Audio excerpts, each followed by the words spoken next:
Welcome to my channel. Subscribe, listen and enjoy my stories every day. It was a Monday morning when my world began to crack open. We'd been married for 12 years, and for all that time, I'd thought we were happy. Sure, we had our moments like any other couple, but I was convinced we built something solid. A foundation. 2 kids, a beautiful home, a life full of memories. But now, looking back, I see that she'd been slipping away long before I noticed. It started with little things. She'd become distant, quieter somehow.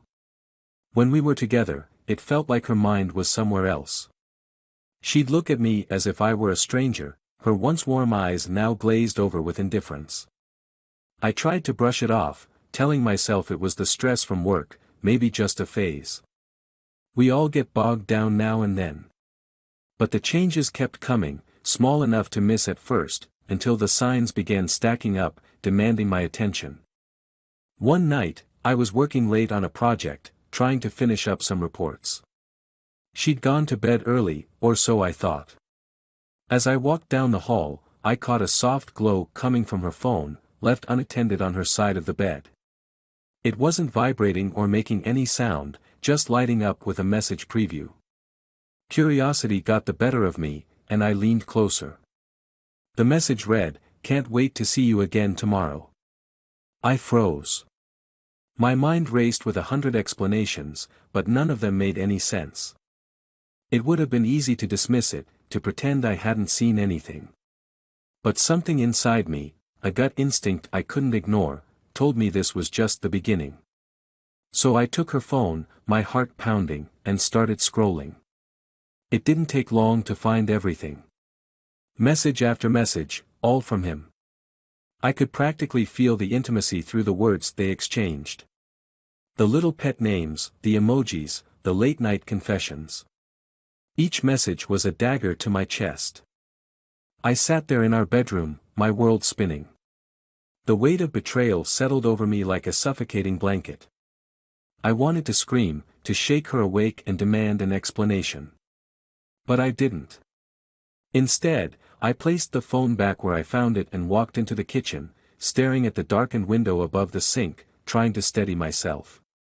There were 1,000 questions I wanted to ask, but none seemed to matter. The only real question was why. In the days that followed, I became a stranger in my own home. She was oblivious to my newfound knowledge, going about her day with the same distant calm. But everything she did grated on me. The way she'd smile absent-mindedly while making coffee, the way she'd casually mention work and gloss over details, or the way she'd laugh too hard at her phone, probably texting him.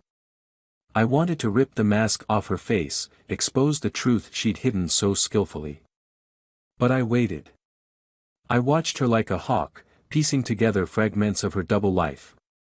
She'd started working late more often, and her weekends became filled with sudden commitments, projects she claimed were urgent. I couldn't confront her, not yet. Confrontation would mean emotion, and emotion would mean forgiveness, a conversation that might lead to mending things. I didn't want that. Not anymore. I wanted the truth, cold and raw, without the mess of excuses or apologies. One Saturday, she said she was meeting a friend for lunch. I knew better. I waited until she left, then tracked her phone through a location-sharing app we'd set up for emergencies. The little dot that represented her moved across town, stopping at a hotel. I felt sick, but I kept watching. There was no denying it anymore. I spent the next few weeks gathering every piece of evidence I could find. Every message, every charge on our shared credit card, every suspicious withdrawal from the ATM. I even dug up receipts from places she'd never mentioned, places we'd never been together. I was meticulous, coldly cataloging every betrayal like a prosecutor building a case. Finally, the day came. I was ready. I'd stayed up the night before, my thoughts a whirlwind of anger and betrayal. I didn't know how I'd feel once the words were out, once I'd laid it all bare. But I knew one thing for sure, there was no going back. That morning, I asked her to sit down with me in the kitchen. She looked at me, a faint smile playing at her lips, unaware of the storm brewing inside me. She sat across from me in the kitchen, looking calm and collected, with that faint, almost absent-minded smile. It was a smile I had once loved, but now it felt hollow, a mask hiding secrets. I took a deep breath, and without a word, I reached into the folder I'd kept hidden for weeks, pulling out the stack of evidence I'd collected, phone records, credit card statements, receipts. I placed them on the table between us, each paper a silent accusation, each page a part of the truth I had uncovered. Her smile faded, replaced by confusion, then something closer to fear. "What is all this?" she asked, her voice barely a whisper. "Tell me," I said, keeping my voice even, cold.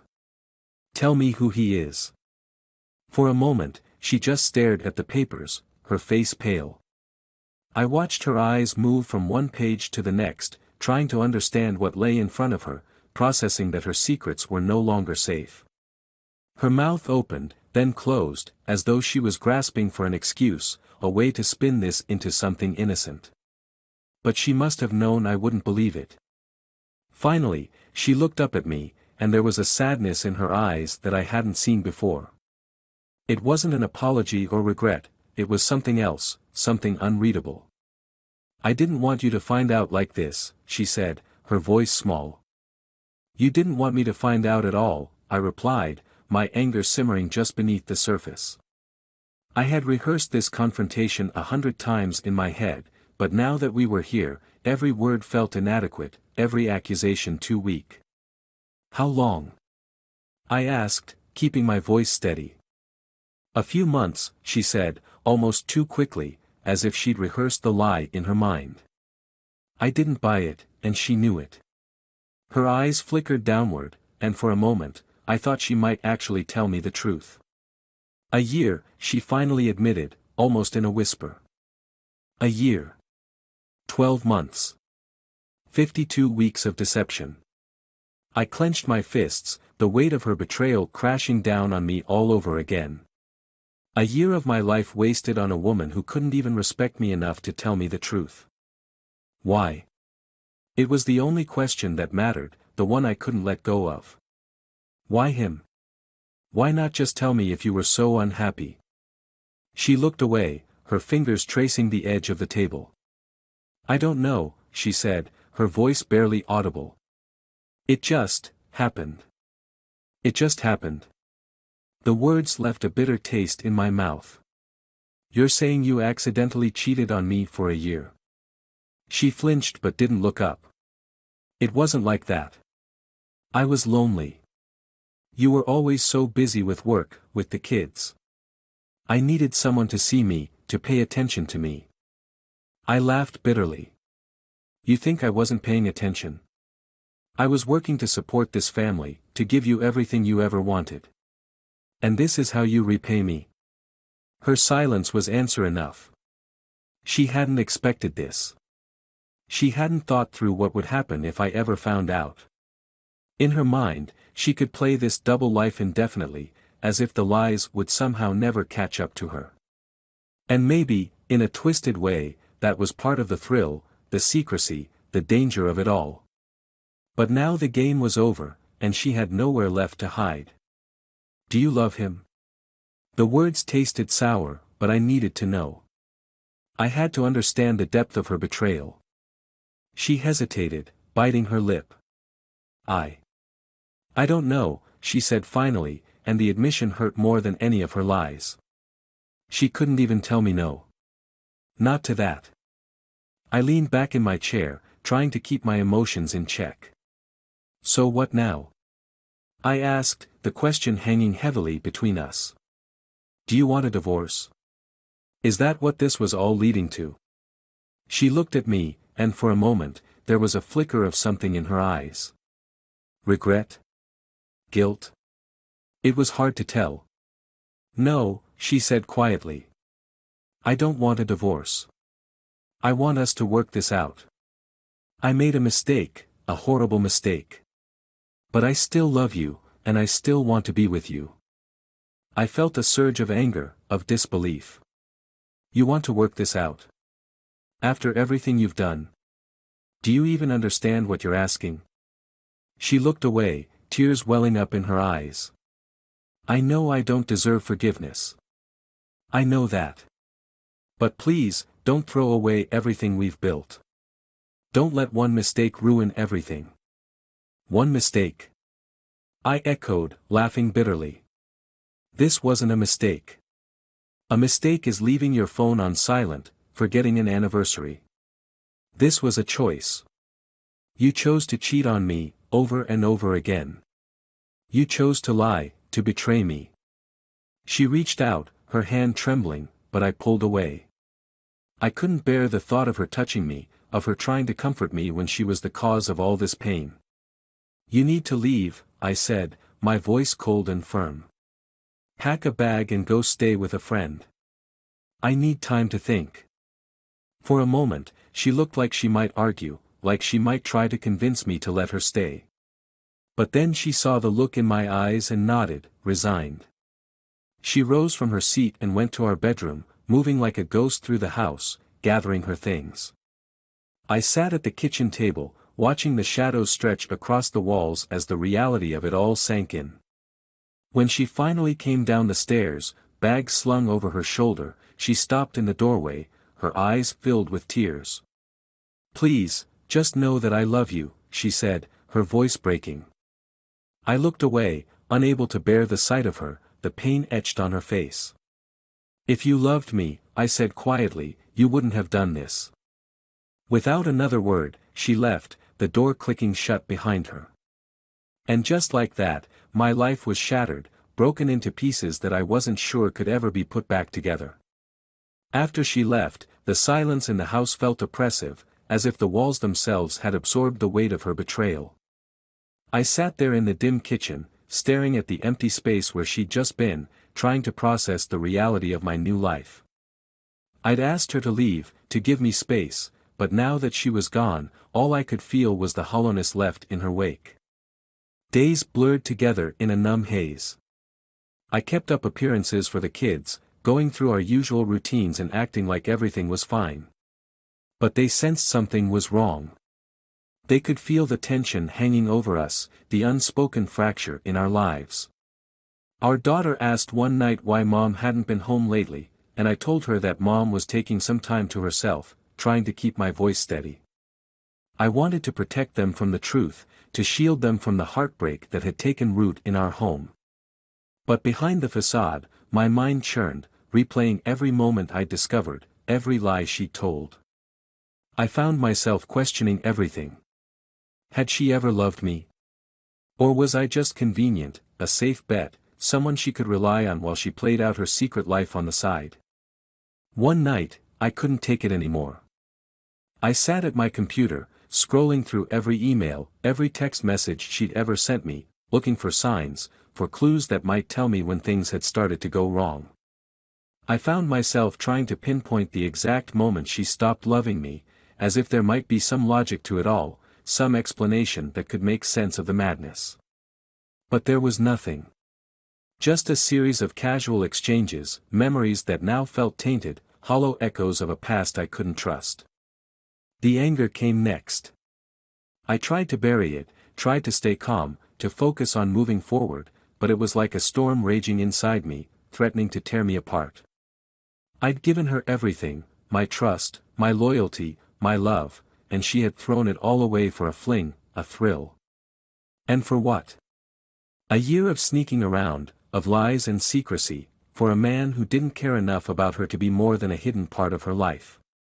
The betrayal cut deeper than I thought possible, leaving wounds that I feared would never heal. Then, one night, I reached my breaking point. I couldn't sleep, couldn't focus on anything but the thought of her with him. I thought about the way she'd looked at me during that final conversation, the faint trace of regret in her eyes as she tried to justify her actions. She'd told me she was sorry, that it was a mistake. But I knew better. This wasn't a mistake, it was a choice, one she'd made over and over again. I realized then that I couldn't let her walk away from this unscathed. She'd shattered our marriage, torn our family apart, and I was left to pick up the pieces. I had to do something. I wasn't the type to forgive and forget, to pretend like everything was fine and move on. I needed closure, a way to reclaim my life from the ashes of what she had done. So I made a plan.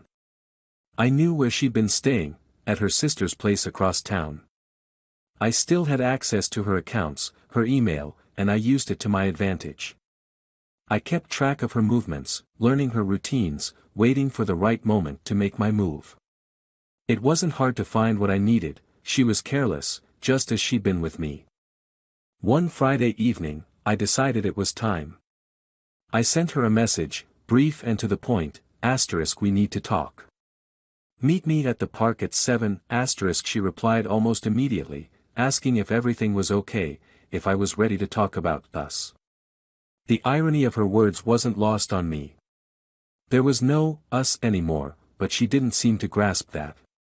She still thought there was a chance, that we could somehow fix the unfixable. I arrived at the park early, sitting on a bench by the lake, watching the sun dip below the horizon. The air was crisp, the sounds of laughter and distant conversations floating through the air. I felt a strange calm settle over me as I waited, a sense of purpose that I hadn't felt in weeks. When she arrived, she looked hesitant, her face a mixture of hope and trepidation. She walked over to me, her hands stuffed into the pockets of her jacket, her gaze fixed on the ground. She looked vulnerable, almost fragile, and for a fleeting moment, I felt a pang of something, sympathy, perhaps.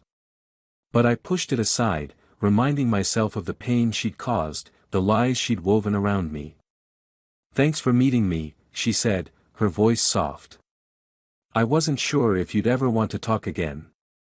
I nodded, my expression unreadable. "There are some things we need to clear up." She looked relieved, a small smile tugging at the corners of her mouth. "I know I hurt you. I know it was wrong. But I really want to make this work. I want to find a way back to each other." Her words grated on me, each one like a dagger twisting in an open wound. I felt my jaw tighten, my hands clenching into fists. "Did you think about that before you betrayed me? Before you lied to my face for an entire year?" She flinched, her gaze dropping. "I know I messed up. I know that. But it was just a mistake. I didn't mean to hurt you." "A mistake?" I laughed, the bitterness spilling out before I could stop it. "A mistake is forgetting to pick up milk. You didn't accidentally cheat on me. You made a choice, every single day, to lie to me, to betray me. And now you want me to just forget about it? To pretend like it never happened?" Tears welled up in her eyes, and for a moment, I saw the woman I'd fallen in love with, the woman I'd thought I'd spend the rest of my life with. But that woman was gone, replaced by a stranger who looked like her, a stranger who had destroyed everything we'd built. "I'm sorry," she whispered, her voice breaking. "I'm so sorry. I know I don't deserve forgiveness, but I'm asking for it anyway. Please, let's try to move past this. I'll do whatever it takes." I looked at her, feeling nothing but a hollow ache where my love for her had once been. "You don't get it, do you?" I said, my voice cold. "This isn't something you can fix with an apology. You broke my trust, and trust doesn't just come back. It has to be earned, and frankly, I don't think you're worth the effort." Her face crumpled, the tears spilling over as she looked at me, a mixture of disbelief and despair in her eyes. "Please," she said, reaching out for me, but I pulled back, unwilling to let her touch me. "No," I said firmly. "You don't get to just walk back into my life like nothing happened. I don't owe you forgiveness, and I don't owe you another chance. I'm done." She took a shaky breath, her hand falling back to her side. "So that's it?" she asked, her voice barely audible. "After everything we've been through, you're just going to walk away?" I stood up, looking down at her, feeling a strange sense of relief wash over me. "You walked away the moment you decided to cheat. I'm just catching up." Without another word, I turned and left her standing there, alone in the fading light. As I walked away, I felt a weight lift from my shoulders, a freedom I hadn't felt in years. It wasn't exactly peace, but it was close enough. And for now, that was enough.